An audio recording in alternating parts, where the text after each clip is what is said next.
Hello, I'm Lynn Robinson, Director General of the IIC, and a very warm welcome to you for day 2 of the IIC Asia TMF. Yesterday we commenced day 1 with 3 excellent sessions and a keynote speaker, so I thank all of our moderators and speakers for such rich content. Now, as we move into the second day, we're looking forward to the focus being on 3 very topical themes: the metaverse and digital assets, the complexities of online content regulation, connectivity and video streaming and support for local and regional content. We also welcome the IIC President Chris Chapman, who will be in conversation with Scott Beaumont, President Asia Pacific, Google. But now it's my pleasure to hand over to Ken Yi, Policy Analyst Asia, Access Partnership and moderator for our first session of today on the highly topical subject of metaverse and digital assets. Welcome, Ken. Thank you, Lynn. Hello, everyone, and welcome to Session 4, Metaverse and Digital Assets. My name is Ken Yi, and I'm a Policy Analyst in Access Partnership, a leading global tech policy firm. So this Metaverse and Digital Assets topic may be quite new to some of us. Thus, we will split this session into 2 parts. For the first part, our discussion will focus on understanding first what is the metaverse and what are digital assets. Thereafter, we'll move on to discuss the considerations when approaching these technologies with regulation. So I believe that you'll see a Q&A button in the Zoom interface, so please feel free to submit your questions to our panelists, and we'll take these questions towards the end of the session. First, let's begin with a quick round of introductions. So starting first with Sampson, would you like to introduce yourself? Hi, thank you, Ken, and thanks Lynn and the IIC team for having me here. Good morning, good afternoon, and good evening, ladies and gentlemen, depending on where you're joining from. I'm Sampson Liu, co-founder and the Chief Legal Officer of Xverse. Xverse is a fintech company in the payment space. We help businesses process digital payments in Singapore with a focus on Southeast Asia. So here in Singapore, we are regulated by the MAS as a major payment institution. So why am I here today? Because one of our main innovations has been in the digital asset space. In 2020, we launched our regulated stablecoin product, the XSGD, and about a year on, we have about 260 million tokens in circulation on the back of more than 2.8 billion transacted on both the Ethereum and the Zilliqa blockchain. And so I'm really proud of the team that this makes the Singapore dollar the second largest currency behind the US dollar, represented as a stable coin, and this is reported on the coinmarketcap.com website. So again, thanks for having me here today. I'm really excited to discuss more about digital assets and the potential users of such digital assets in the metaverse. Back to you, Ken. Thank you, Sampson. Thanks for that great introduction. I will pass over the time to Hagen to introduce himself. Hagen. Thank you very much, Ken, Lynn, and the IIC team. Thank you to everybody joining this session. My name is Rook. I'm a partner at Reed Smith, a global law firm. I'm based in Singapore. I've been in Singapore for a good number of years now. I'm dual Singapore and UK qualified, but very much focused on the Asian market, albeit that I work with colleagues in places like the US and London.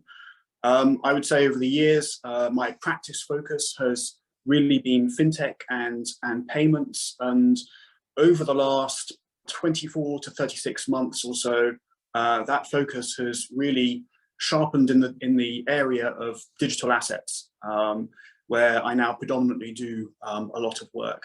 And we work for digital asset exchanges, broker-dealers, custodians, wallet providers, and increasingly operators and developers of decentralized platforms that operate in the metaverse, for example. We're seeing a lot of funky new operating models involving non-fungible tokens. So a very exciting space, and that's what I hope to talk about on this session. Thank you, Hagen. Now I'll pass the time to Professor Huang to introduce himself. Hello, everyone. Hello, Ken. Thank you very much. Congratulations for IIC hosting this new and pioneering agenda on digital asset and metaverse. My name is Junseok Huang, and I'm a professor of College of Engineering in Seoul National University. I'm a faculty member of Technology, Economics, and Management Policy Program. So as it stands, that I'm a interdisciplinary researcher, especially dealing with the digital innovation. And so for past 23 years, I've been actually educating and been doing research in the area within technology and society. And over last 20, 30 years, more than 200 actually students and scientists has been actually advised by me within a strong scholarship. I'm currently a director of International Technology Professional Program. At the same time, I'm director of the new program called Smart City Global Convergence.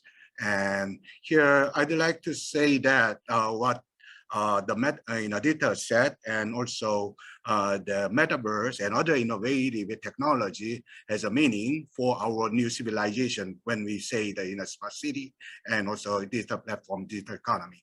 And also I'll talk about a little bit more on the regulatory aspects of it. Thank you. Thank you, Prof. Huang. And now I'll pass it over to Dr. Hao to introduce himself. Dr. Hao? Hi, this is Hao Xu. I work for Qualcomm. I am the head of the research of Qualcomm China. Qualcomm is a telecom company. We make smartphone chipsets, actually chipsets for smartphone, for laptops, for VR, XR glasses, for robotics, and many applications. We worked through many generations of wireless technologies like 3G, 4G, 5G. If you hear a lot of wireless 5G discussions, we make chipsets for that. And also we are pretty active in AI, robotics, and we're pretty active in cars, driving AI and auto driving chipsets. So our technology actually enables both AI, the chipset, and also 5G. Actually, the other enablers for Metaverse and many of the human virtual world connections. So very glad to be able to talk to the other experts here on the panel. Thank you very much for the invitation. Thank you, Dr. Hao. And also let's move on to our discussion to introduce Metaverse and digital assets. Some of us may recall a time when buying non-physical assets like internet domain names and IP addresses was novel and new. So we fast forward to today, we hear so much of different and perhaps even more complex types of digital assets. These assets become in form of cryptocurrencies or digital tokens. And we hear that the development of these technologies are timely as the world races to develop a related technology, the metaverse. So to start, what are digital assets? What are the types of digital assets and what are their purposes and key characteristics? Hi Ken, Sampson here. I think the way I view it, and maybe this is a suggestion for members of the audience.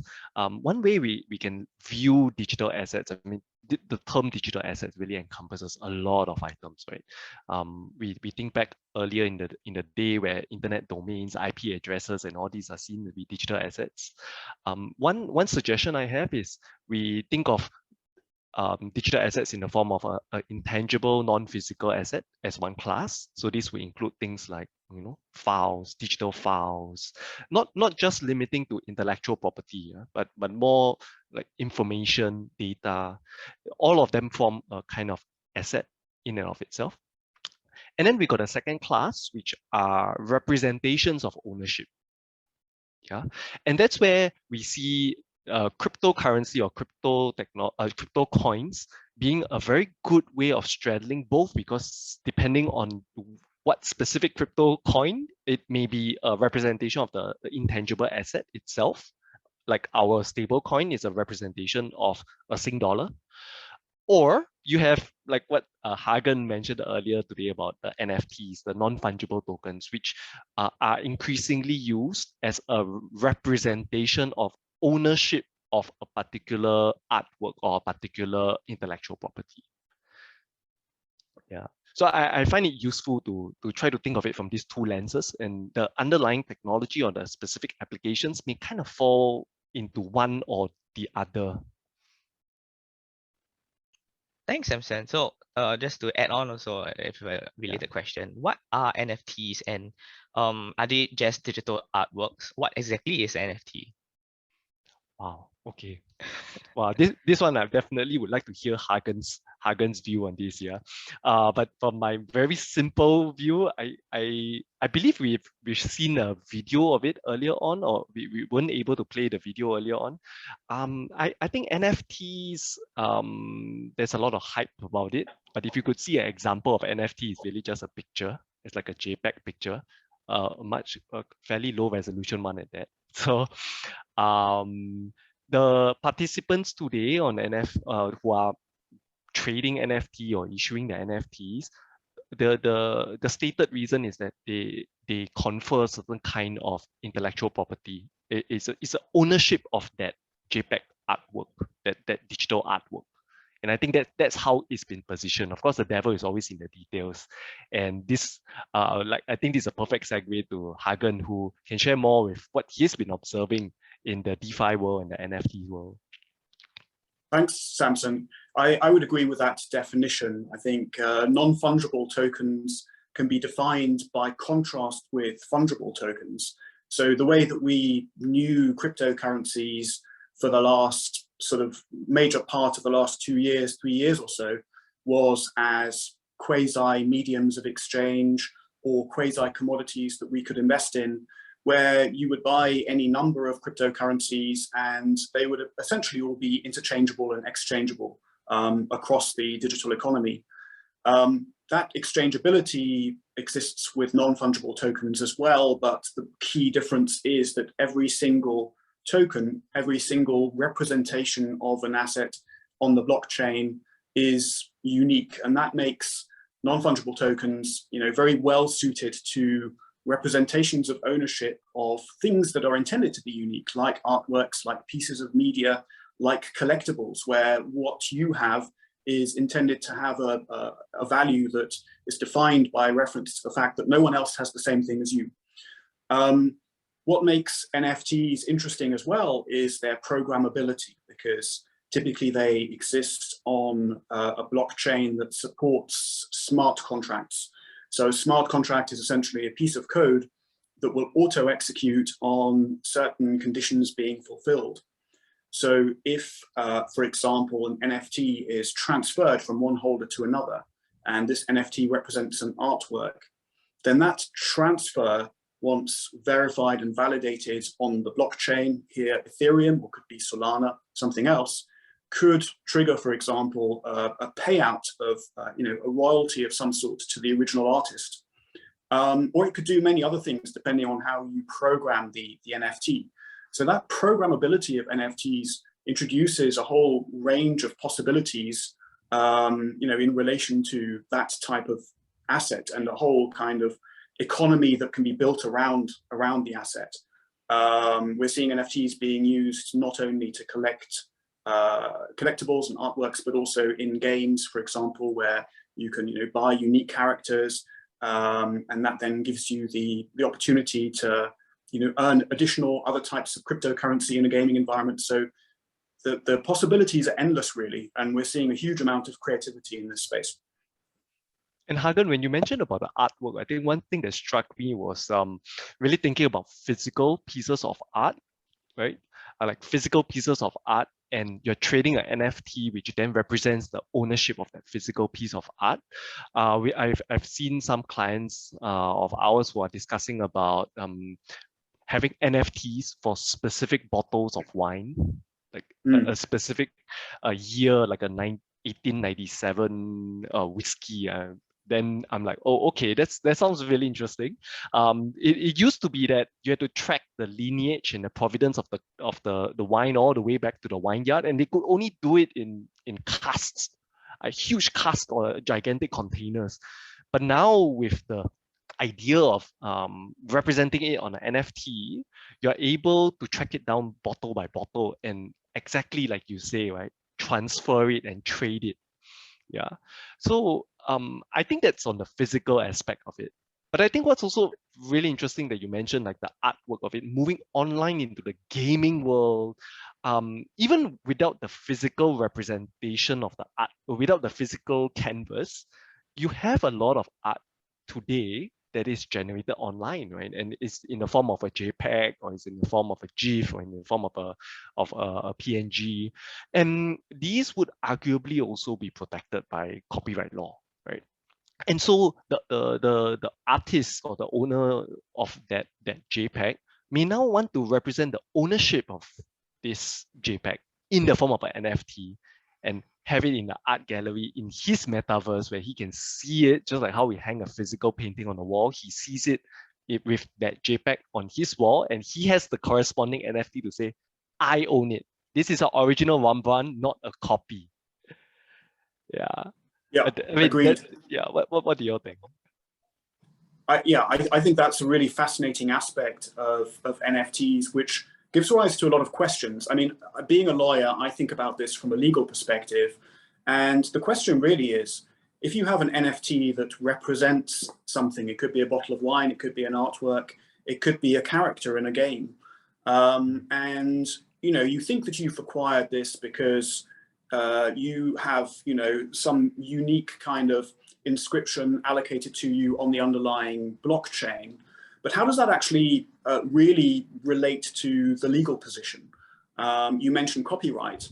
I may not actually obtain copyright in the relevant artwork. Actually, I may not even obtain a license to use that copyright. What do I actually have? Do I only own the cryptographic token, you know, together with the data associated with it? These are all questions that in many legal jurisdictions are completely unresolved, and you know, could give rise to some litigation and some uncertainty going forward. Thank you, Hagen. Perhaps I can also turn the question to Prof. Huang. In regards to NFTs and cryptocurrencies, what does this mean for the digital economy? Does this how is it linked to the digital economy? Yep. Yeah. Well, I think in digital economy, we are facing different value system in general. The goods, what we are using is something we call knowledge or experiential or digital goods, which has a different characteristic than the previous economy. Previous economy valued something because it's a physical thing as scarcity. But in digital economy, even creative art or content become commodity, and and shareability is the actually value, not scarcity. But still shareable, but still you have ownership where you can actually get a certain the token or follow-up and things like that. So there is actually principal value system are very different. NFT actually would be able to relate physical economies or current economies valuation of scarcity to be naturally transformed into the shareability. So I think we have to see the our artwork, our creator content, right, and many of IoT enabled or generated data, right. Those are not valued when they are not shared, or when they are isolated or scarce, still not valuable. But I think but still with the strong crypto on the security, right, trustability and ownership protection and shareability actually allows. I think NFT in that sense actually give a very strong trust building capability. We have to give a signal that we are facing in the different value system in digital economy, and NFT gives a mechanism for the different value system. In the Bible you say for the new wine, you need a new bottle or new bunch, right? And so I believe I think when we are talking about digital economy, we have to see that our measure and value are different. I don't believe we are close to a scarce society. We are in the society of abundance, right? But still shareable. I think that which will give a very strong value. Why NFT need to be more universally usable, and how to make these digital asset and universal is very important. I think Metaverse generally will give a vehicle how we can make a digital asset and also that more like a commodity or more like shareable, and then finally the Metaverse will make a lot of like a promotional impact for our economy, transform to new value system of shareability. Yeah. Thank you, Prof. Huang. And I think to synthesize what everybody has shared so far, I think what I'm getting is that these technologies actually give a way to have a sense of asset ownership, a sense of sharing, a sense of ensuring copyright. And it's not something is to give something that's already existing on the digital world more value, if I may draw that assumption and conclusion. So moving to perhaps a related question, what is this underlying technology that enables these digital assets? I mean, at least I hear a lot about blockchain technologies, and I'm under the assumption that all of these are run on the blockchain. So to what extent is this true? Yeah. Okay. Maybe Sampson, you go first. I was just thinking because Prof. Huang mentioned it. I think he stated that phrase which kind of really very succinctly rounded it up, that it was that it is a mechanism. NFTs give a very good mechanism of the measurement and the trading of the value, which might not otherwise, we might not have been able to ascribe a tangible value to such intangible goods. So I think that part really kind of captures it. And then when we look at the technology today, I think the hype is all around the blockchain. There's so many potential users, and we can see that the possibilities are endless, like what Hagen has mentioned, the use of smart contracts where certain things happen automatically. I mean, it's no different when you click on the Amazon website and you just click add to cart and you click buy, right? But well, I get it is a contract. It is a contract when you are clicking on Amazon and click buy, and these are things that we've been doing for the past 10, 20 years, right? So I think the only difference now is if we were to take an expansive scope of what digital assets are, it is not just about the blockchain technology. Blockchain technology is the more recent ones, right? If we think about digital assets being the ownership of a particular item, even today in the financial markets, we're already seeing that, right? We are seeing units which represent gold. When you buy a gold ETF, you have a piece of paper that says you can go to the fund and redeem the gold bars if you choose to. Yeah, and these pieces of paper are the one being traded on the stock market, right? So I think if we really look at technology as a whole, it's really the internet and the communications that is enabling all of these online transactions. The focus in the very recent past is on blockchain because it allows for decentralized exchanges, which would ordinarily have happened either on the stock market or on the Amazon website.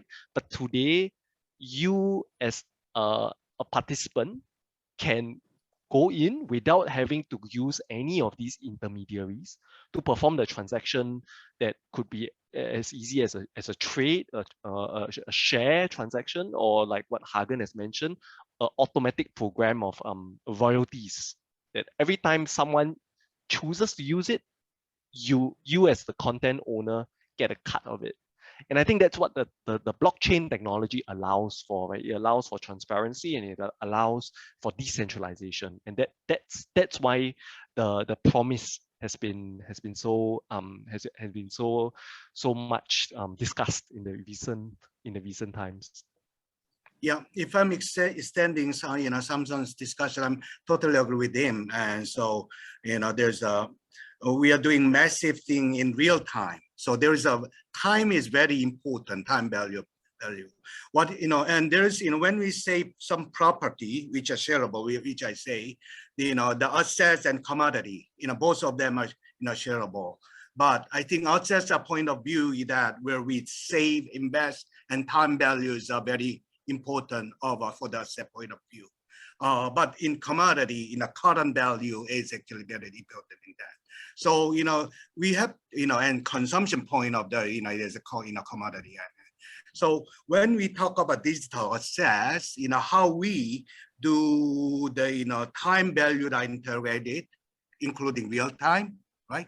And also shareability. I think that's why the importance of blockchain and also experience NFT and other future, very important. And also when these time value comes and as an asset, that there's a connection point that these asset can be also commoditized. For example, consuming YouTube, consuming some very strong art of the Sampson's game performance, on that one is very precious one. But I think those become very popular finally because it's experiential, right? And it's like a vitamins, the performance, but it's experiential good and it become commoditized. Everyone is consuming the creative art. So now totally the game and the nature and the paradigms are changing. But our thinking of value system, how much money, finance, and value are still in the old paradigm. We have to move those things into the value system so that the trust level can be improved with the NFT and on this digital set. Just before I close this session on digital assets, does anybody else have any last sentences or for the digital assets part? No? And I think to summarize this discussion so far, I think one promise that the digital assets bring is really to give value to what's already online, what's already digital. So value, shareability, and a sense of protection as well. So I think we move on now to Metaverse. So this idea of a virtual world is not new. It has been around for years, and this is often in video games. So in recent times, Metaverse has gained large attention from the public, with Facebook even rebranding itself as Meta. So what is the Metaverse, and why is there a sharp increase in public attention about the Metaverse? Dr. How, would you like to take this question? Sure, yeah. Let me share one slide. Maybe we can easily see from there.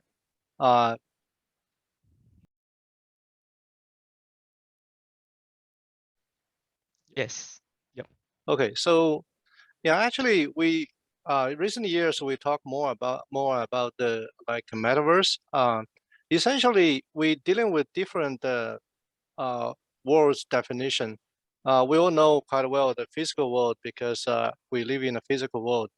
But as more and more data being generated in the past, we gradually formulate a digital world. Basically, you can think of everything that is stored in any digital format. That's some sort of a component of digital world. In the physical world, we typically deal with like communications among people, right? We all know internet, which connected everybody across the globe. But then we took that to mobile internet, which makes it even more accessible from everybody's perspective. So smartphone is the latest form to connect everybody wirelessly and connect everything. Now, from the communications point of view, we actually took that even further. We connected everything, which is Internet of Things. So with all the Internet of Things and the human-generated data, we formulate more and more digital asset, digital information. That actually we can see it as the digital world. So digital world can have its own component or its own content, and also it can have a very close linkage to the physical world. For example, you probably hear like digital twins. What that can do is have a representation of your physical item in a digital world.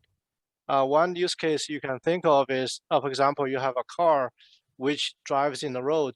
If you have sensors that can easily detect what's going on, like the temperature, pressure for the tire, and also how old your engine is, and so on and so forth, then running a digital model or digital twin of that car can help you to predict what potential failure of certain component and give you some warning. So that's one example of how the digital world can be tied into physical world. So the enabling technology would be a lot of sensors which can very quickly deliver information from the car to either cloud or some modeling, right? So that's why how it become more popular in terms of the digital world formulation. And the other impact of having more and more data in the digital world is that triggered a lot of advances in AI, because we all know that data is actually the fuel of AI. So plus AI plus wireless plus all the big data, that actually is the major driving forces for the digital world.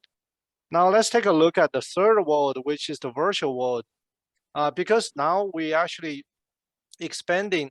So if you look at all the information, or if you talk about a parallel universe, we always talk about X, Y, Z plus time within the fourth dimension and so on.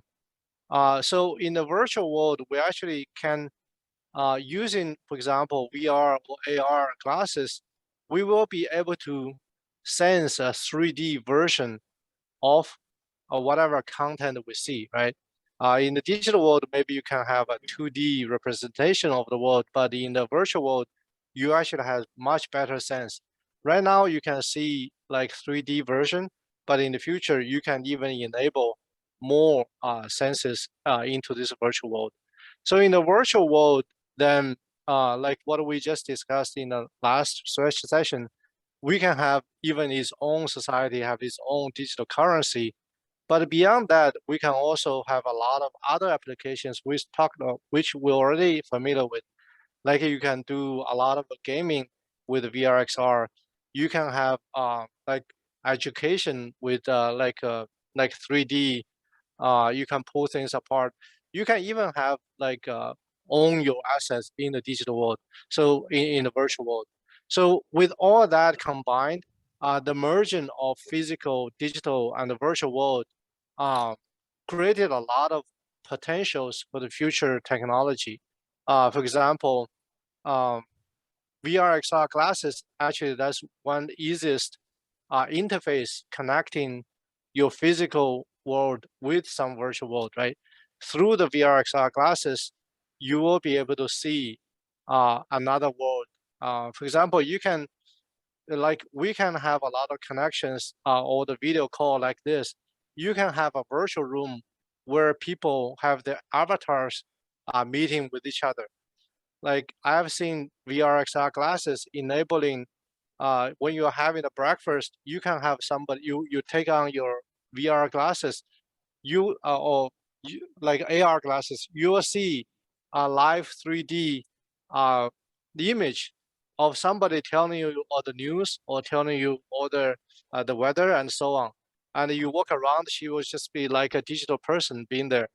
There are a lot of images or even like reporters or news reporters who can present it to you, even though in the physical world, there might not be an identity, but you can have a pure identity in the virtual world who can deliver you information on a daily basis. You can, like in some of the like virtual world or metaverse platforms, your avatar can meet somebody in the virtual world, having a conversation in the balcony. You can have your avatar introduced or greet somebody, even though in the physical world you may not know that person. But everything can also connect back to the real world, like the person behind that avatar can eventually meet in the physical world someday. So all these are the possibilities that enables like endless imagination and opportunities for us to create another world that is has a lot of interaction with the physical world, but it can also have its own presence or independently develop on the side. So that is the like a brief summary of what the metaverse could be, but feel free to add more definitions or add more component to it. And maybe one more slide describing the technology enablers for the metaverse. I think the VR/XR devices have been booming in the last few years. And for example, we are the creating the chipset for the VR/XR glasses, which has a lot of latest features. For example, we can have enable 5G, we can enable AI for those devices. So there are concrete technology development that makes the metaverse possible. And just like the beginning ages of smartphone applications, when we had the technology, plus when we had the hardware and software capabilities, then we can build upon those. Like a lot of smartphone applications happened after we had the initial smartphone hardware. Similarly here, we expect a lot of content based on today's VR/XR glasses. We expect a lot of development in the metaverse, in the digital and virtual world, which will keep evolving. Then it's up to us to define what will be the future applications in metaverse and how it will evolve in the future.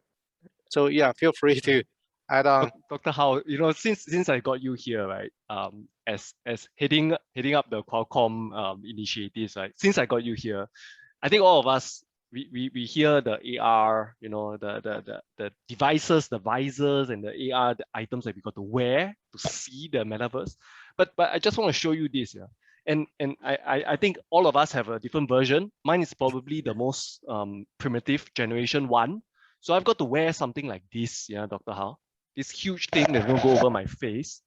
And it comes with all these wires, and it's a little unwieldy. So just now in your conversation, when you mentioned about sitting in the breakfast table, having breakfast, and someone talking to me, I cannot imagine eating my breakfast with something like this. It's just, Dr. Hao, how can we do that, right? How can we how can we have something that's more seamless and not something that I need to be fixed to a particular location and having my whole eye muffled up with it? Yeah. Exactly. I was planning to ask, wait until Ken brought up this question, but I think that's an excellent question. So in the past, we had a VR/XR glasses, even like a few years back, we at some point it was quite popular, but it didn't really take off precisely because of the reason you brought up. Because if you don't have sufficient supporting technology, then it doesn't allow the VR/XR form to take off. If the hardware is not there, then the content will not be available, because you need a lot of hardware, a lot of people to use it for companies to have incentive to create the digital content and create the VR/XR content. On the other hand, without the content, then people don't buy those devices. They don't evolve too much. So I have a device like this. This is completely wireless. Okay. So Mine is this not is the Snapdragon. Mine's not. Yeah, this is a Snapdragon based. Probably the later generation of the Snapdragon actually is just a single chip, very small one inside. But this is like the 5G wireless VR glasses. And I'm glad I'm still sharing the slide. Our vision is that in the future, we want to have something like this. Basically, you obviously you don't want to block completely your view when you talk to somebody having breakfast, right? You can probably don't even see your omelet with this with the old big VR glasses. But hopefully, we want to have something that's much smaller. That actually makes there's a lot of technology challenges for that, because think about it, our smartphone, it has pretty big battery, right? You probably take a weight of your smartphone, a large percent of the weight comes from the battery. You don't want to wear that on your head. I mean, you can, but still, that's pretty heavy. So we want to have, that's why we want to have a very good integration of the IC chip. We want to be power efficient. We want to have the fastest connection, and all that has to build on together. And we even want to have 4K or 8K video on your headset, so that is really good user experience. And there are two types of glasses. The one you are you hold in your hand, that's probably one of the first generation Yeah. VR glasses. So basically, Yeah.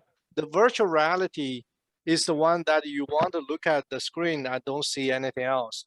But there's another type of glasses, which probably the earliest form would be the Google Glass.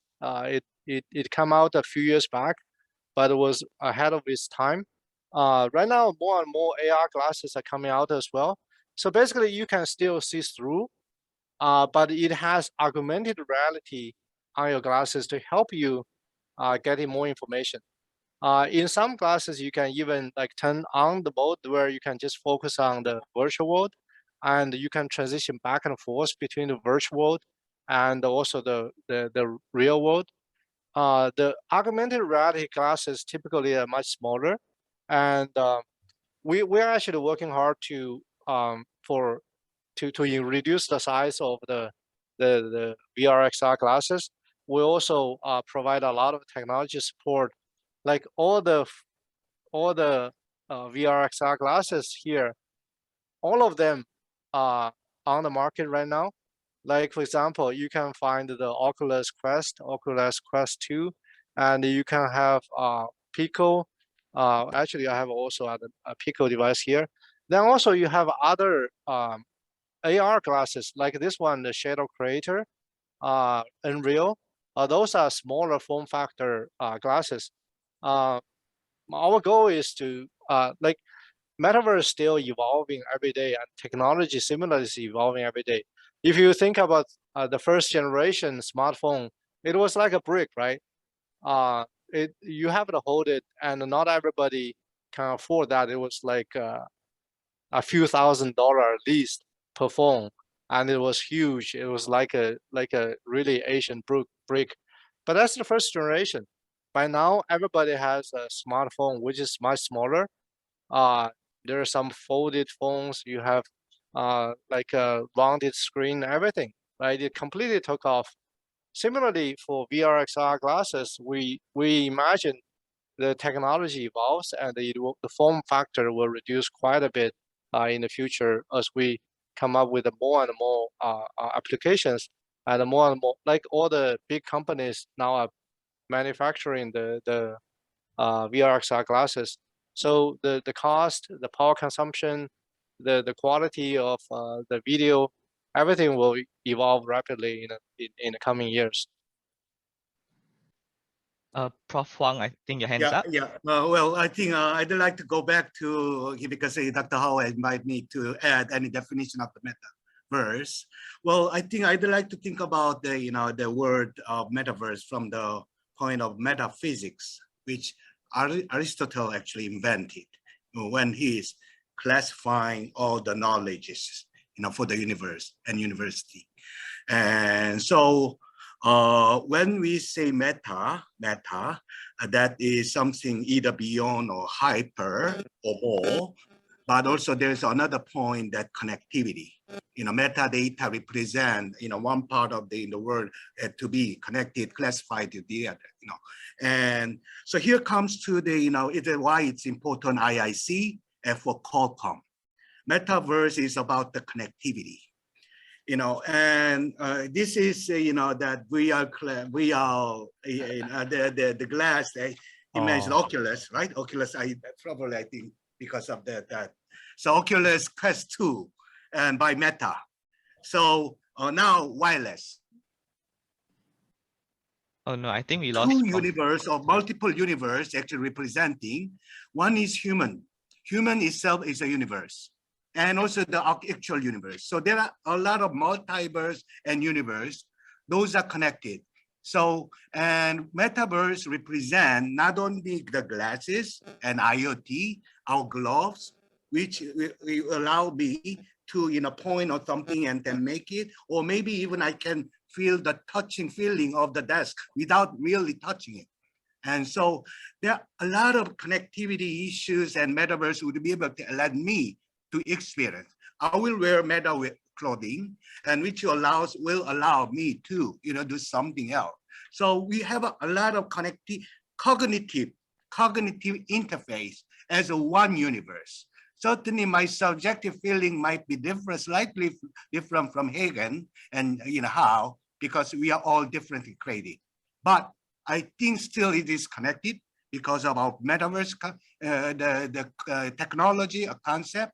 I think which will probably create a lot of classification of what we can do, like metaphysics create all the mathematics, biology, and all these, the way of us to look the universe differently. Metaverse would be able to, allow our technology and knowledge domain into different connectivity and cognitiveness. I think we have to look at it in that way. Many people now bound it by just XR, AR. It's beyond that. Okay. Thanks, Prof. Huang. And I think on Yeah, that note, sorry, Sampson. no, actually, I was planning to Dr. comment on Huang, one sorry. thing. Yeah, I think one thing is Metaverse actually, as Professor said, Metaverse is way beyond what we can think of the VRXR. Right now, we mostly talk about the connectivity from 5G, 6G perspective, AI, then VRXR as one form of connecting or getting access to the virtual world. But I think, as you said, there are a lot more technologies and could be even other form factor devices that could be used to access the virtual world. Thank you, Dr. Hao. I think I'll take this opportunity now to share a video about how possible another approach to metaverse. So this is more of a software approach, I believe, kind of like how games were developed. And just hope you can see my screen.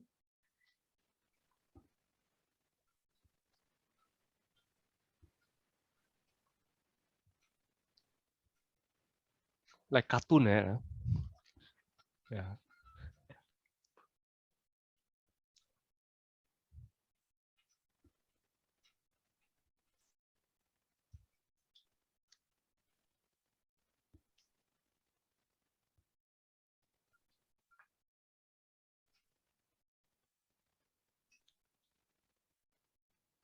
So thank you everyone for seeing that video. So I think that was currently that's called Decentraland. There's a metaverse platform, I believe, that's available right now. So with this question, with this video, I'll follow up with the next question. How do digital assets tie in with the metaverse?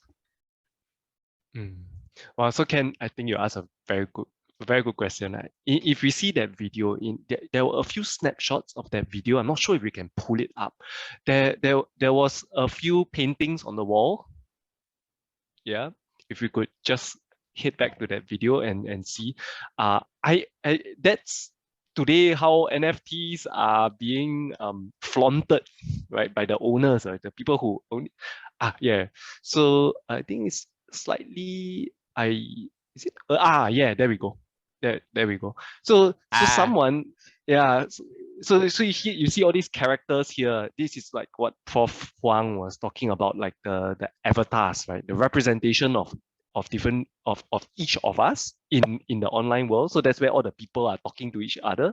And then this is what people build.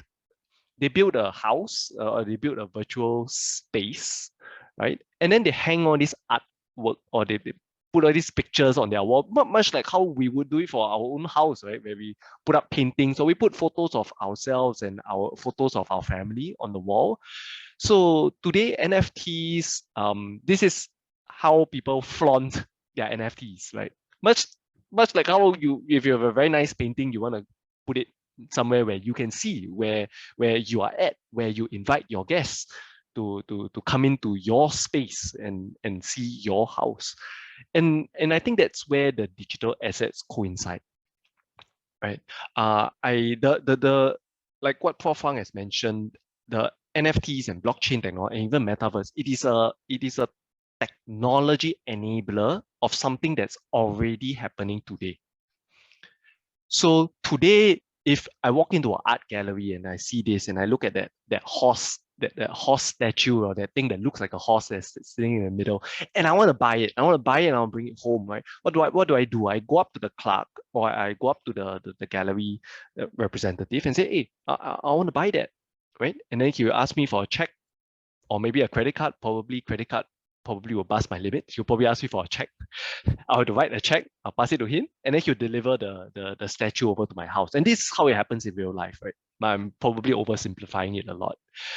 But in the metaverse, imagine you seeing this, right? And of course, you're seeing it with the new wireless 6G one that Dr. Huang has shared with us, the very light one, nothing like my first generation wire, right? So you're wearing that, you're seeing this 3D horse sculpture, you like it, you're checking it out from every different angle, and you like it, you want to get it home.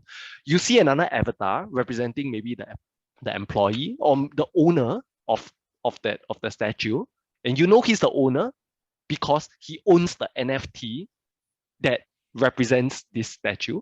So you talk to him and say, okay, I want to buy this, right?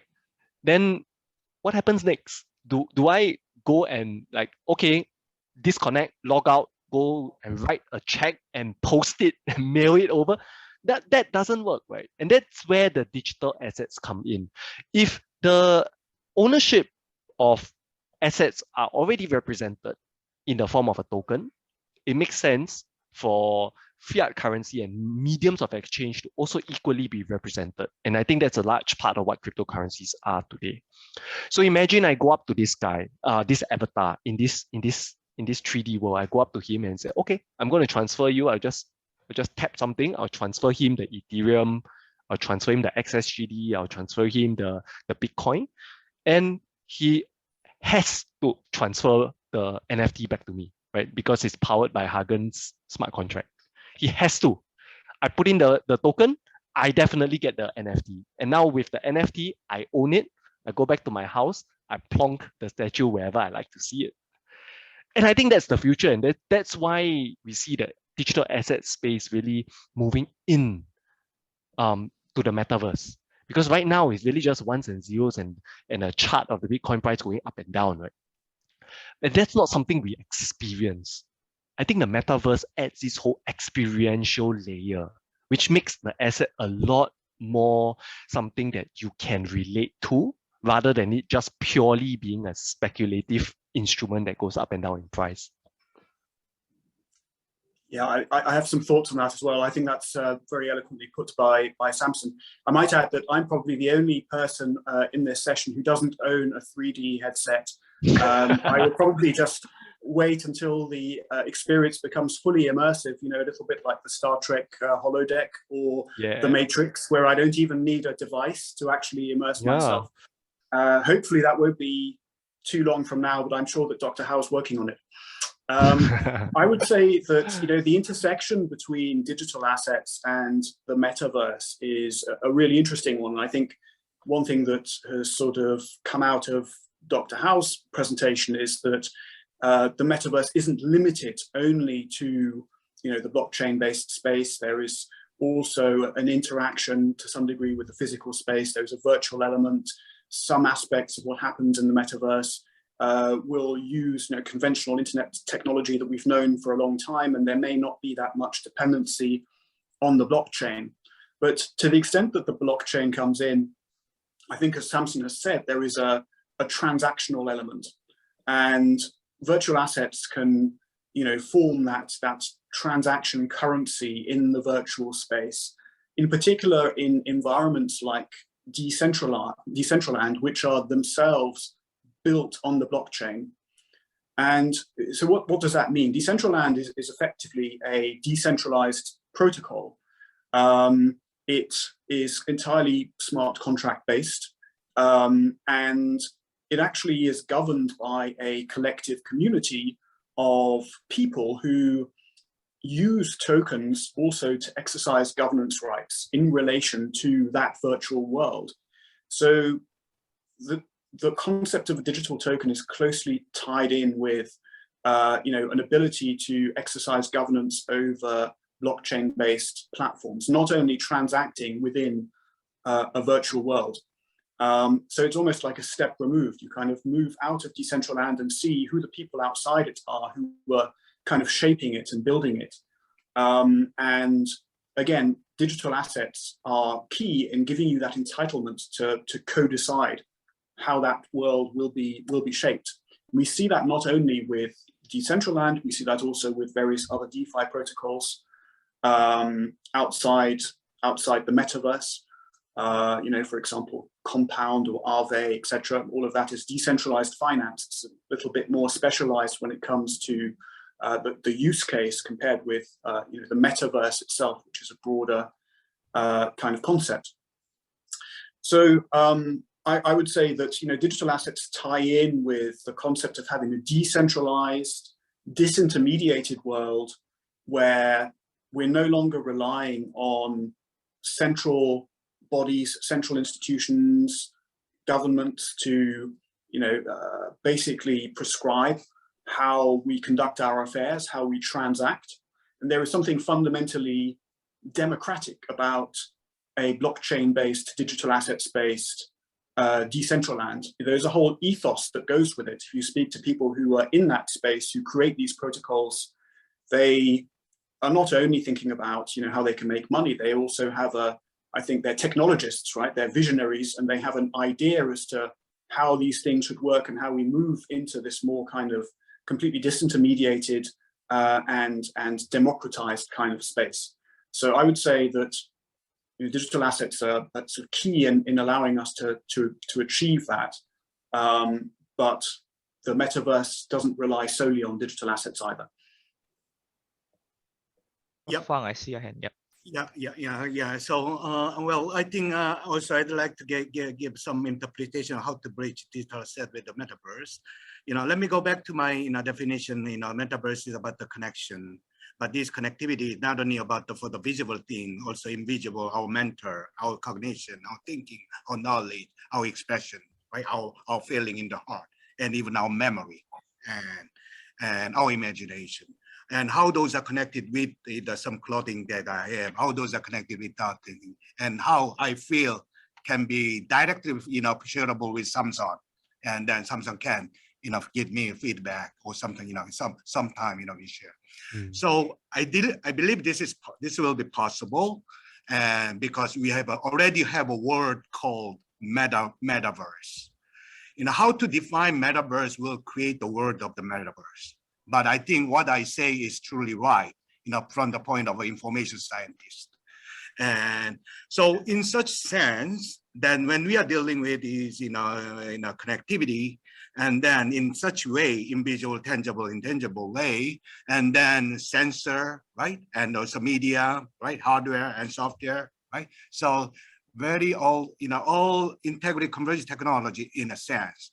But I'd like to go back to digital asset in a sense, which gives some way of a transaction, contraction, and also the saving, right? And time value, right? Time value of money or time value of token, right? But what makes it different from previous blockchain and other thing is digital asset. What in metaverse case of view, that it will be fully distributed. The minting will be done by individual, who have a self-will identity. That is the future of but still my mint might be different with Sampson. But each of our mint could be shareable. We exchange each other because I know that his value, and it's not only about the because we are not gonna buy the mass production. We are gonna actually share or exchange. The one I use, he will use it later, and then. So we experience everything. Then minting, it does not need to be owned by government or even Iridium. I really go wrong.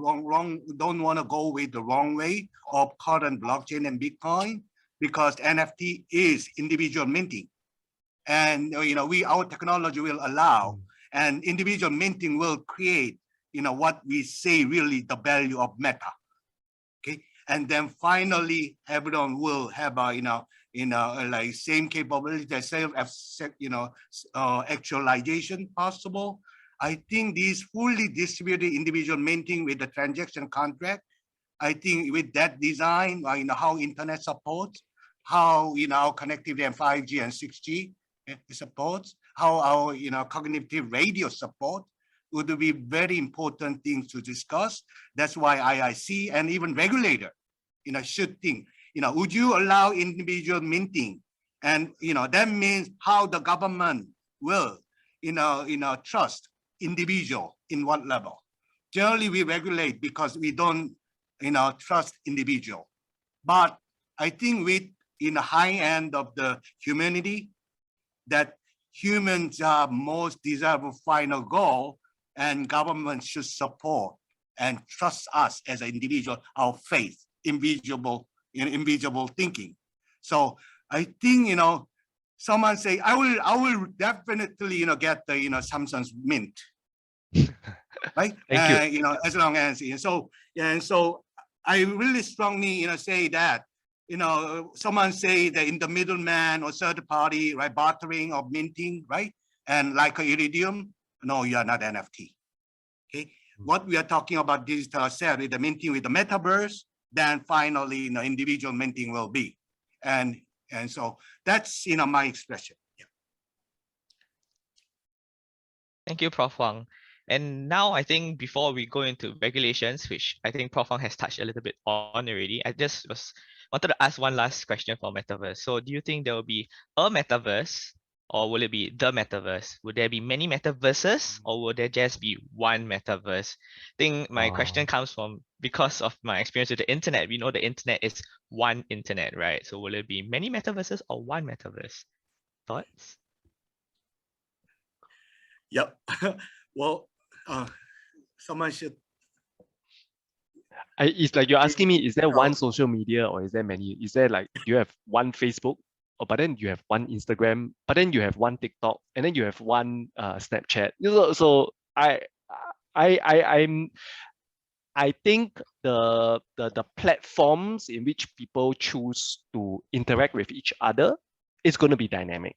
Right? There will be different companies which will come up different platforms, and then just like how we are seeing with social media today, Web 2.0, when you move to Web 3.0, I don't think the way of us doing business is not going to fundamentally change the practices that much. But I think the true crux of where you are going from is, what about the underlying technology, and that I think is the core, the critical part. If you're going to have one standard, right, like for example, the chips, right, this one Dr. Howe is going to be the expert. You're going to have like a X60, X86 standard of a chip. Everyone builds upon that same standard, right? Then that makes it collectively a lot easier for collaboration across different countries, and for us as humanity to perform even better and advance at a better stage.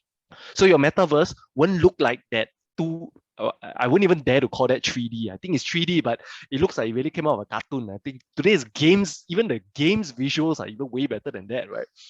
It's how do we get to that stage where it doesn't just look so cartoony and it looks more photorealistic, right? And I think that will probably only be achieved if you have common baseline technology standards and protocols. Like you say, one internet, not many internets. But the applications that are built on top of that infrastructure, I believe you're going to have a lot of different choices. But again, this is just my personal opinion. Yeah, I will of course love to hear from the experts, Dr. Howe and Prof. Huang, and even Hagen on what he's observing. Well, I think I feel like you're asking us whether the universe is one or multi. And so, well, I think there's a time. Then over the time, we will have. I believe if we have assumption that our humanity, our living being, our universe is forever, I think there will be infinite metaverse. I think if you want to count it. But I don't think metaverse is countable. It's not countable. So I think since it's not countable, there will be a dynamic, like transformation and transition, right? Like between analog and digital. I think like so there's it's not countable, but it's not also just one, right? But I think there are variation and changes over time. So, but still, every time we will call metaverse, and our humanity have been changing, right? Humans are human, but I think maybe our very ancestor, right? And 3,000 or 5,000, depends on the logistic, logical, the belief what we have, we were different. I believe we are different, than depends on what we use, our capability. I think definitely we are different. You know, we use much more multiple languages, much more vocabulary. You know, we are using, you know, we are creating a lot of different expression every day, right? Because our imagination and things. So we are different species, but still we are human being. So I think human being, it'll be equivalent to the number of human being. I think, it'll be related to, you know, if human beings are in progress, you know, and getting closer, there'll be more metaverse. If they are closing down, and I think it's finally, because I say minting by individual at once. Yeah. Okay. I guess the question is also, do we ever reach a stage where, you know, we can fully immerse ourselves in the metaverse, or what we're calling the metaverse, such that we never have to leave it because it's so sophisticated and it fulfills all of our needs, right? And that is a distinct possibility. It doesn't seem very immediate, but I wouldn't discount that either in the long term. Yeah, I think this is an excellent question, but I think it's more of an open-ended question. I don't think I'm going to say it in terms of a Qualcomm's position, but I can say whatever I was thinking. I think Metaverse right now is pretty early stage, and I would imagine there'll be more than one defined Metaverse coming out, because right now we're still trying to understand what is the Metaverse. Like, just for example, if some company provided a platform, I'm sure other companies would like to create platform and define the virtual land. For example, if you in one platform you bought the virtual world of maybe a New York building, I wouldn't be surprised if some other platform also have similar form of another virtual world. Because otherwise, who is going to decide who owns the virtual world of New York building, right? But in the end, if we say, okay, if the digital right or digital representation of one physical identity can only be uniquely defined, that means if you bought like copyright of an image, that means no matter which platform you go, that image belongs to you. Then from that perspective, could be one universal rule that's saying, okay, once you bought this one item representing this bottle of wine, you own it in all the platforms of that, of all the platforms representing that wine, right? But on the other hand, I would see maybe Meta would have its own like platform. Google can have its own. Some other company would have its own. There could be even regional ones, like maybe some form in Europe, maybe in North America, maybe in Asia. Maybe someone in Singapore can create one platform, right?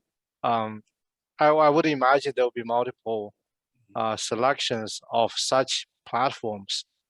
But then in the end, we call that all universally one metaverse, or that just representations of different physical world mapped to a different virtual world. That's up to us to define. But I think it still would be multiple, wouldn't be just one. If I may, that would be my guess. Yeah, I think I totally agree with Dr. Hao, but I now understand why Ken, asked for that, because it's an interest of a government or regulator, policymaker, and how make it, it distributed and assessed could be, standardized, interoperable. At the same time, where the power will be centralized to one, where's a good need of, some regulation, or, we'll be relying on the market value, market mechanism or not. So, yeah, I think those things will evolve over the time. But I think if I'm thinking that, with really what we are talking about NFT, and yes, and also I would like to talk about universe. Can we regulate the universe? So government, what will government do to regulate the universe?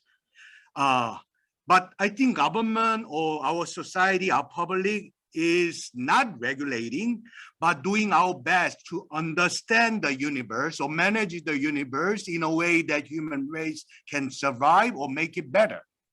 So, here comes the point that Metaverse point, is the government really need to invest a lot and, take attention on the money and that what is going on with the human being and individual creator and the minting of Sampson, whether it will be like a Google, right? And then, and then sometimes they also promote, right? And giving a right guidance for the, Privacy Act, and right?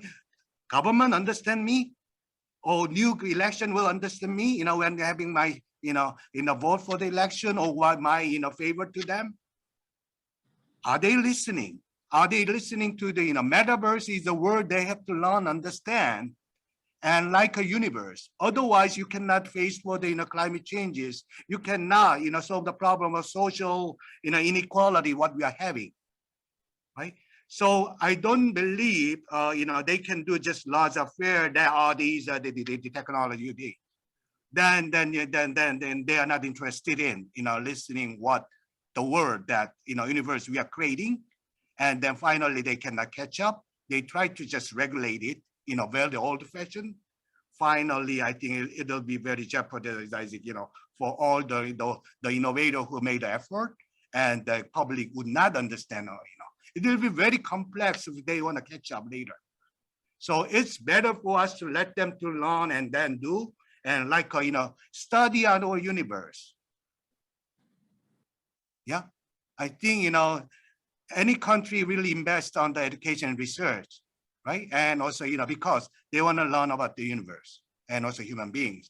For the same beings, I think Metaverse is the area in that way. Thank you, Prof. Huang, and what a good pivot to our regulatory section of our discussion. So, as all of you may know, many countries have different approaches to regulating both digital assets and the metaverse. So, some countries like China and Russia, they are more restrictive, while some others have totally embraced digital assets. For example, the World Bank and the IMF recently urged Ecuador to backtrack from allowing Bitcoin as legal tender. So, maybe we can start with the question: what are regulators and governments worried about? Yeah. Dr. How would you like to take this question? Or Hagen? How about Hagen? Hagen, yeah. Hagen, Hagen. some thoughts on that? Happy to take it as well. I think what they're worried about is a loss of control over monetary policy. I guess they are worried about the possibility that digital assets could become an important, if not dominant, form of medium of exchange that is used in an economy and that essentially has a systemic impact on the way that the economy functions. And they are worried by the fact that these assets are either entirely decentralized in the case of Bitcoin, which is probably arguably the only entirely decentralized cryptocurrency, or at least privately controlled by private actors that operate in a space that is not yet fully understood and is certainly not yet fully regulated. And so I think that is what is driving some of the concern. I think the concerns vary a little bit depending on the type of digital asset that we're talking about. So what I've just described would probably be decentralized assets that can be transacted as a medium of exchange in some way, but that are not necessarily backed by real world assets. You also have, as Sampson was explaining earlier, stablecoins that may also be entirely blockchain based in the way that they work and in the way that they stabilize their value. But in many cases, for the more conventional, stablecoins are actually collateralized off chain, and you have a central issuer who issues digital asset and actually holds a corresponding amount of reserves to stabilize that asset. And there the regulators are worried that these issuers effectively operate like banks, right? They hold effectively deposits from those who want to subscribe for these stablecoins. And the issuers can end up playing a very important systemic role in the economy, similar to deposit-taking institutions, But again, the regulation has not yet caught up with that reality. So that's why you have a lot of international bodies also looking at so-called stable coins, the Bank of International Settlements and IOSCO and many others, trying to coordinate a regulatory policy approach across different jurisdictions, because a global approach is effectively required. So those are the concerns. At the same time, some governments have seen an opportunity to make the most of this new technology. We've seen that, for example, in El Salvador with the adoption of Bitcoin as legal tender, where this type of asset can actually form an alternative to what would otherwise be a not very well functioning government issued currency. So in the developing world, that is something that can be quite attractive, especially given that cryptocurrencies can be transacted across borders very easily. You don't have all of the issues with the time it takes to remit currency from A to B, or the cost that it takes to remit it. So I say some governments have sort of jumped onto the digital assets bandwagon to see the opportunities. Most governments, though, are concerned about the risks, and those risks are a little bit different for different types of digital assets, and largely the regulatory policy is still being formulated. And if I can add on to Hagen's point, I think he touched on something that's really that's really a big question that most governments are grappling with, right? And I see this as maybe there are two sides to this. The first, there are two aspects of viewing this issue. Yeah? First is from the principle of regulation. So as a regulator, what are the principles that I care about, right? And then secondly, fortunately or unfortunately, there's the political side of it, right? Be it domestic politics or sometimes even international politics. So let us go, maybe I start with the second one. We talk about politics, it's simpler. The way I see it, well, El Salvador, why, even if we don't look at El Salvador, we just look at our Southeast Asian economies, right? Cambodia, Laos, Vietnam.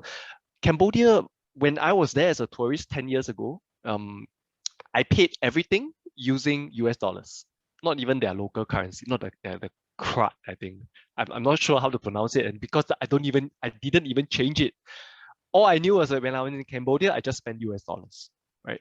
And I think that's what it goes to show that maybe some of our economies, some governments don't want to be beholden to a foreign currency, because then your whole country is going to be subject to the monetary policy of another government. And I think that's where decentralized or blockchain digital assets fill a very, very, very neutral space. It's not issued by any specific government. I mean, in general, like Bitcoin and Ethereum, they're not issued by any specific government. They come together because it's like an implicit understanding amongst all the participants that there is going to be some value ascribed to this Ether token, and then people can trade it from there. And like what Hagen has mentioned, sometimes the situation of that country makes it very difficult for the central bank or for the regulator to maintain certain kind of stability that they would have liked. But the situation is just so difficult, and forcing people to use their local currency might not work. Letting people use a foreign currency is kind of worse. So maybe then being stuck in a rock and a hard place, having this neutral option might be the most palatable. Okay, so that handles the politics part. Now, on the first part, which I mentioned, it was on the principles of regulation. Of course, I have all with regulators in the room. I of course went there to I went there to tell them how to do their job. I mean, they are the ones that are formulating, and I think every country is different. But from my observation, I think at least in terms of the financial regulations, it's always been on how do we prevent market failure? How do we promote a fair and transparent market? How do we have some protections for consumers? Because that's also part of the information asymmetry, that bigger players may have more information, may have more power, and therefore the job of the regulator in promoting a fair market is to even out these powers, and therefore certain protections need to be put for consumers. So if we go back to those principles and now we try to apply it to the metaverse, right? How do we promote a fair and even market? How the laws like today for intellectual property, how do they get adapted? Like what Dr. Hao is saying, if I buy one digital representation, do I own it across everywhere? That's not something that you can leave it to the private companies to do under their end user license agreement. It's not going to work. They're going to tell you, no, you don't own the data, I do, right? And that's where I think the role of regulators can come in. Like, what is the principle that they're trying to do? How do we have enough regulations that address the market failure part of it, to prevent market failure, to prevent anti-competitive type of behavior, or to prevent exploitation? And then secondly, how do we have enabling policies which, because of the way that our current laws are working for our physical world, how do we have enabling policy to transition that into the online world without causing a big shock to all the participants? Like, oh, if real world I just buy the statue and the statue is not regulated, how come on the digital world a statue becomes regulated, right? How do we best do this? Like, prevent the downside, which I think is key to most of what regulators are doing, and they're trying their best to. And then secondly, how do we transition so that parties today, businesses today, the expectation, they already know how they operate in the physical world. How do we make that transition as seamless as possible? Don't give them something that just totally, like totally different without any real it becomes it makes the market take a step back. And I think that makes it even harder for the regulators to promote a fair and transparent market, because your physical market, suddenly when you're going to the online, the whole market changes because of the policies and the rules are there. That wouldn't fulfill the real principle, I feel, of what regulators are trying to achieve. Thanks, Sampson. Wondering if any other speakers have anything to add? Prof. Huang? Oh, yeah, well, I think really Sampson actually summarized two principles. One is actually protection, right? And also, also public welfare point of view, how to maximize that welfare, but by doing so, protection, and the other one is, promotion of innovation. So certainly promoting innovation is one of the important way that why we say, some of people say, let's regulate the cost, but it is, the basic assumptions are, by doing so, we promote the, our individual and even conform capability to introduce new, product like a Qualcomm, right? And so I think how we make the society dynamically, developing, and also new, bringing new things, because humans are getting better. And so that's why the society may need to. Here comes that metaverse and also digital asset really gives a very important message that this is a very important mechanism vehicle that that will promote the people to do the another innovative way of doing their currency or other thing or transaction at the same time. Also, it has a protection mechanism by what? Distributed computing or blockchain. So I'd like to say, politician and regulator don't really, you don't need to worry about all this distributed. We have already internet. It's going well. Relying on and give it back, give it to the individual, and let the people create the metaverse, right? But you still learn and also do, and so there's public value, still you can do the role. But these words should be owned by individual and by the people and individuals, not by nation and government. Here I'd like to give a key application of NFT, like Sampson say, it's a global currency or global transaction, global token. So it's not bound, and there are a lot of economy where we cannot use credit card. And even credit card, there's a high level transaction cost, and credit card is bounded with my own signature. We don't believe someone who use 2 or 3 signature, right? But I think, that more trust or my identity, my valuation based on if my signature original, that is one. That's why I say minting should be done by one, And any different kind of variants of mint by Sampson still is a Sampson's mint. But I think that is, overly transferable and overly usable in all countries, because Sampson has a follower in his YouTube in every word. Okay, I think that's let the people to be having a global identity or citizenship by having these tokens, because the currencies are flowing by these tokens. I think if we don't grab the short-term transaction cost by having wrong business model, and if we don't do that, we would be able to create this one as a really new multiverse or the metaverse with the NFT and digital asset. Yeah. Thank you, Prof. Huang. So now I note on the time, we have only 5 minutes left for our session, and I'm hoping that we can end on a simple question to answer. So perhaps I'll direct this first to Dr. Hao, and then perhaps go around, see if anybody has any input on this. So the last question is to end of the session. How long do you think it will take for Metaverse and Metaverse technologies to become mainstream? Dr. Hao? This is actually a pretty hard question. I think Metaverse has different stages of evolvement. I think we already see very early version of Metaverse as we use VR, XR glasses, as we have a lot more development in blockchain. So all the technology components are evolving, and a lot of digital content and virtual platform are creating. I think this is very good. This is very good signs of development. If you take a look at the smartphone, how it took off, it only took a few years, going from like primitive usage of smartphone.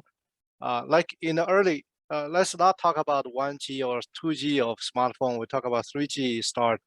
When we had a 3G, when we started using data for smartphone, it only take very good, for example, iPhone, the form factor and the smartphone, and it immediately took off after a few years, right? Hopefully, with a lot of engagement of current VR XR devices, we'll expect in a few years, this metaverse will become more mature. I would say maybe 3 to 5 years when we see very good usage of metaverse. But that's just my personal guess based on how fast the smartphone took off from the early appearance of good smartphone devices until it get very popular. Yeah, thanks. Thanks, Dr. Hao. I wonder if any of the other panelists would like to chime in as well. Well, I think if you want me to challenge it, I would say 10 years. I think, but it will be like getting into the mainstream like a smartphone. So like a smartphone or rollover phone, definitely we'll have a rollover one, watch, and so I think you will see the smartphones that will be changing a lot in 10 years, right? And our display will change a lot. So by looking at, I think Metaverse will be mainstream earlier than electric vehicle, okay? I think electric vehicle is too large system and there's an old legacy associated with it. But Metaverse is actually we are creating, right? And electric vehicle is replacing. But but in order for us to create, trust it and love it and connect it in doing together and cooperation, this is very important.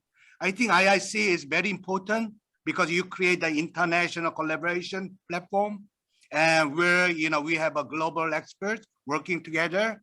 And 10 years is right time, with along with the media technology and AI and data, like a machine learning what we have and sensor technology we have. And so I think we will use maybe more semiconductor on Metaverse than I think electric vehicle. I think that will be because we are not going to move too much physically, and we'll use a lot of drones and also our individual things that we will as a virtual tour.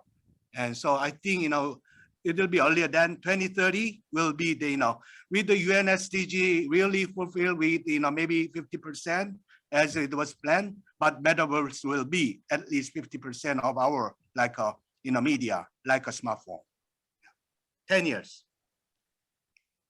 Thank you, Professor Huang. And we are out of time right now. So thank you, everybody. And a big thank you to our speakers and thank you to attendees for attending. And we hope this discussion has been insightful for you. So passing the microphone now to Lynn from IIC. Thank you, everyone.